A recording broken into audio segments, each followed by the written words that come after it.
Hi friends, good morning. ഇന്ന് നമ്മളൊരു ചെറിയ വ്ളോഗുമായിട്ടാണ് കേട്ടോ വന്നിരിക്കുന്നത്. ഇന്ന് നമുക്ക് മോർണിംഗ് തന്നെ അപ്പമായിരുന്നു കേട്ടോ. രാവിലെ തന്നെ അപ്പം ചുടലിൻ്റെ പരിപാടിയിലായിരുന്നു ഞാൻ. ഇന്നലെ തന്നെ മാവൊക്കെ അരച്ച് വെച്ചത് കൊണ്ട് മോർണിംഗ് തന്നെ അപ്പം ചുടാനായി ഇറങ്ങി. നമ്മൾ വല്ലപ്പോഴൊക്കെയാണ് കേട്ടോ അപ്പം ചുടാറ്, എപ്പോഴും ചുടാറില്ല. ദോശയൊക്കെയാണ് ചുടാറ്. അപ്പമൊക്കെ ആഴ്ചയിൽ ഒരു ദിവസമൊക്കെ ചുടാറുള്ളൂ. ഈ അപ്പം എടുക്കുന്ന സ്റ്റൈൽ കണ്ടാൽ അറിയാം. കാരണം ഒരു കയ്യിൽ ഫോണും ഒരു കയ്യിൽ കറണ്ടിയുമായിട്ടാണ് ഞാൻ എടുക്കുന്നുണ്ടായിരുന്നത്. നമുക്ക് അപ്പത്തിന് ഇന്ന് തേങ്ങാ ചമ്മന്തി ആയിരുന്നു കേട്ടോ. നല്ല ടേസ്റ്റ് ഉണ്ടായിരുന്നു. ഉമ്മ ഉണ്ടാക്കിയതായിരുന്നു, നല്ല ടേസ്റ്റ് ഉണ്ടായിരുന്നു. അത് കഴിഞ്ഞ് വന്ന് നോക്കുമ്പോൾ കുറച്ച് അധികം തിരുമ്പാനുണ്ടായിരുന്നു. ഇന്ന് തിരുമ്പലൊക്കെ കഴിഞ്ഞപ്പോൾ നോമ്പൊക്കെ അല്ലേ വരുന്നത്, അപ്പോൾ മുളകൊക്കെ ഒത്തിരി പൊടിക്കാനുണ്ടായിരുന്നു. അതൊക്കെ പൊടിക്കൽ കഴിഞ്ഞ് ഞാൻ അടിച്ചു വാരാനും തുടക്കാനും ആ ഒരു പണിയിലേക്ക് ഇറങ്ങി. മോർണിംഗ് തന്നെ ആ ഒരു പണി കഴിഞ്ഞ് കഴിഞ്ഞാൽ കുറച്ച് ഭാരം തീർന്ന പോലെയാണ്. അത് കഴിഞ്ഞ് ഞാൻ അടുക്കളയിൽ വന്നപ്പോഴാണ് ഉമ്മ മത്തിമീനാണ് കേട്ടോ ഒന്ന് വാങ്ങിയിട്ടുണ്ടായിരുന്നത്. മത്തിമീൻ അത് കഴിഞ്ഞ് ഉമ്മ നന്നാക്കുന്നുണ്ടായിരുന്നു. പെട്ടെന്ന് തന്നെ കറിയൊക്കെ വെച്ച് തീർത്തു. ഇതാണ് കേട്ടോ പാലക്കാട്ടിലെ മുളക് കറി. നമ്മൾ കുറച്ച് നാൾ പാലൊക്കെ കാച്ചി കഴിഞ്ഞാൽ അതിൻ്റെ ആട എടുത്ത് വെച്ചിട്ടുണ്ടായിരുന്നു. അത് ഉമ്മ നെയ്യ് ഉണ്ടാക്കാമെന്ന് പറഞ്ഞ് അതിൻ്റെ ഒരു പ്രിപ്പറേഷനിലായിരുന്നു. അപ്പോൾ അത് കാണാൻ വേണ്ടി പോയതാണ്. ഇതുവരെ ഞാൻ നെയ്യൊന്നും ഉണ്ടാക്കിയിട്ടില്ല കേട്ടോ. നെയ്യ് ഉണ്ടാക്കുന്നത് കണ്ടിട്ടുമില്ല. ഇതിനു മുമ്പ് കണ്ടിട്ടുണ്ട്. അത് നമ്മൾ യൂട്യൂബിലും വീഡിയോസിലൊക്കെ ആയിട്ടാണ് കാണുന്നത്. ഇല്ലാണ്ട് നേരിട്ട് ഞാനതൊന്നും ഇതുവരെ കണ്ടിട്ടില്ല. ഇതൊക്കെ അടിച്ചതിന് ശേഷം അതിലേക്ക് തണുത്ത വെള്ളം ഒഴിക്കുന്നുണ്ടായിരുന്നു കേട്ടോ. ഞാൻ മനോട് ചോദിച്ചു ഇത് എന്തിനാണ് ഒഴിക്കുന്നതെന്ന്.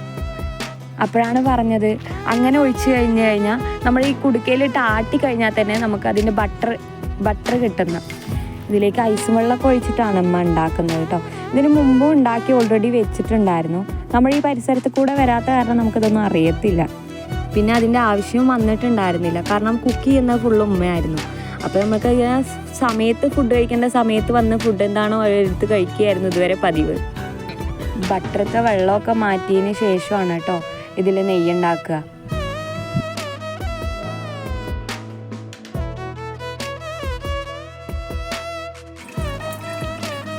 വെള്ളമൊക്കെ മാറ്റിയതിന് ശേഷം ഗ്യാസൊക്കെ കത്തിച്ച് അതിൻ്റെ മുകളിലേക്ക് ബട്ടറൊക്കെ വെച്ചു. ഈ നെയ്യ് ഉണ്ടാക്കുന്ന ഇത്ര റിസ്ക് ഉള്ള പണിയാണെന്ന് എനിക്കറിയില്ലായിരുന്നു. കാരണം എല്ലാവരും പറയും 5 മിനിറ്റും കൊണ്ട് നെയ്യാവും നെയ്യും. പക്ഷേ ഇതിങ്ങനെ ഇതിങ്ങനെ ഇളക്കി കൊടുക്കണം എന്ന് ഇപ്പോഴാണ് മനസ്സിലായത്. വീഡിയോ എടുക്കുന്നത് ഞാനായതുകൊണ്ട് ഞാനും കൂടെ നിൽക്കണമല്ലോ. അതൊരു റിസ്ക് ഉള്ള പണിയായിരുന്നു എനിക്ക്. ഒരു 5 മിനിറ്റോളം അതിങ്ങനെ ഇളക്കിയാണ് അതിൽ നെയ്യൊക്കെ വന്നത്. നെയ്യും എല്ലാം കുറുകി വരുന്നുണ്ടായിരുന്നു. ഒരു 5 മിനിറ്റോളം ഗ്യാസിൽ വെച്ചതിന് ശേഷം അത് നെയ്യായിട്ടുണ്ടായിരുന്നു.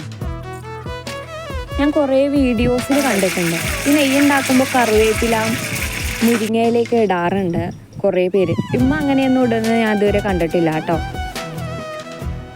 നെയ്യ് ഇത്തിരി നേരം തണുത്തതിന് ശേഷം അത് ആ കുപ്പിയിലേക്ക് ഓൾറെഡി ഉണ്ടാക്കി വെച്ച കുപ്പിയാണ്, അത്രയൊന്നും ഇന്നുണ്ടാക്കിയതല്ല. നെയ്യൊക്കെ ഒഴിച്ചതിന് ശേഷം നമുക്ക് ഫുഡായിട്ടുണ്ടായിരുന്നു. ഇതാണ് പാലക്കാടൻ മുളക് കറി കേട്ടോ. അത് വെച്ചായിരുന്നു ഇന്നത്തെ ഫുഡ്. ഈവനിങ് ആയപ്പോൾ തന്നെ നമ്മൾ തൊട്ട വീട്ടിലുള്ളവർക്ക് നാടൻ മുട്ട വേണമെന്ന് പറഞ്ഞപ്പോൾ നമ്മളത് കൊണ്ടുപോയി കൊടുക്കാൻ പോയി. ഞാനും അൻഷിയും കൂടെയാണ് പോയത്. കുറച്ചധികം നടക്കാനുണ്ടായിരുന്നു. അവളോട് ക്യാമറയിലേക്ക് നോക്കൂ എന്ന് പറഞ്ഞപ്പോഴാണ് അവളുടെ ആക്ഷൻ. അത് കൊടുത്ത് വന്നതിന് ശേഷം ഈവനിങ് മുറ്റമടിയായി. വെള്ളമൊക്കെ തെളിച്ച് കാറ്റുള്ളത് കൊണ്ട് വെള്ളമൊക്കെ തെളിച്ച് വേണം അവിടെ മുറ്റടിക്കാനായിട്ട്. അതിൻ്റെ ഇടയിൽ അൻഷി ഒരു മിഠായി ഉണ്ടായിരുന്നു, അത് കൊണ്ടുവന്ന് തരുന്ന സീനായിരുന്നു കേട്ടോ അത് കാണുന്നുണ്ടായിരുന്നത്. മുറ്റമൊക്കെ അടിച്ചതിന് ശേഷം മുറ്റമൊക്കെ അടിച്ചതിന് ശേഷമാണ് നമുക്ക് കോഴികളിനെയൊക്കെ വിടേണ്ടത്. നമുക്ക് പിന്നെ ഒരു ബുദ്ധിമുട്ടുണ്ട്. ചാനലിൽ കാണുന്നവരെല്ലാം സപ്പോർട്ട് ചെയ്യുക, സബ്സ്ക്രൈബ് ചെയ്യുക, ഷെയർ ചെയ്യാനും ശ്രമിക്കുക കേട്ടോ. പിന്നെ ഒരു കാര്യമുണ്ട്, ഇത്രയും റിസ്ക് ആണെന്ന് എനിക്കറിയില്ലായിരുന്നു വോയിസ് ഓവർ കൊടുക്കാൻ. മാക്സിമം എന്നെക്കൊണ്ട് ട്രൈ ചെയ്യുന്ന അത്ര ഞാൻ ചെയ്തിട്ടുണ്ട്. ഇനി നിങ്ങളൊന്ന് സപ്പോർട്ട് ചെയ്യാം. എന്തെങ്കിലും തെറ്റുണ്ടെങ്കിൽ എനിക്ക് കമൻറ്റിലൂടെ അറിയിക്കുക കേട്ടോ. ഞാനത് മാക്സിമം ശരിയാക്കാൻ ശ്രമിക്കാം. Thank you so much.